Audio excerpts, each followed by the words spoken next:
NBC29 forecast. We're in fault with the shot this morning of the low clouds and fog that were basically hugging the Blue Ridge. You can kind of see the fog below. And of course, we began this morning with some residual leftover moisture that had turned to black ice. So we had some icing concerns early this morning from the system that brought us a pretty raw day for Sunday. We had that burst of some snow and sleet and then just a cold rain, about 1/4 of an inch in many spots. Here's the sunset this evening from Linda Burton in Albemarle. Pretty nice, and we had abundant sunshine throughout the course of the day. Made it up to 56 at the airport in Earlysville. Right now 50. Winds have generally been out of the west-northwest throughout the course of the day. The air mass very dry, so it will be another cold overnight. Temperatures dip into the 20s. 38 already at the Valley Airport in Weir's Cave. Touched 50 for an afternoon high today. Some other numbers, we've got 46 in Madison, 42 there in Palmyra, 41 in Livingston, and currently 40 in Waynesboro. So temperatures tonight for many of us in the mid to upper 20s. Cold start. We start with clear skies, but there'll likely be at least partly cloudy skies developing by early tomorrow morning.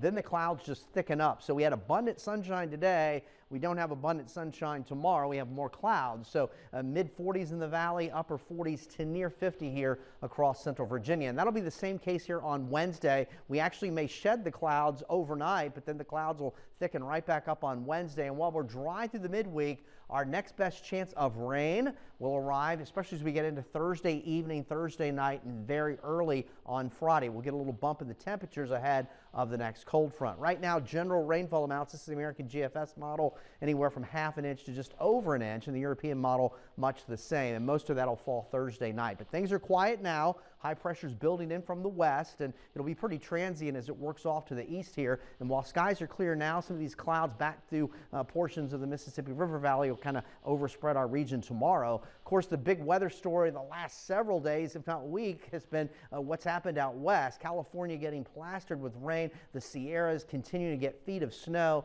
and this will continue to work out across the central Rockies, and that will reorganize as it works across the country. That will be our next storm system in here on Thursday. No bitterly cold air. There's certainly cooler air, but the basic flow across the U.S. is of Pacific origin, so that frigid air is locked up deep into Canada. So temperatures here for us tomorrow morning start in the 20s. You can see how the clouds kind of thicken up throughout the course of the day, mid 40s to around 50, and then we may shed the clouds by early Wednesday morning. We'll start in the 20s once again, but the clouds will roll right back in here on Wednesday.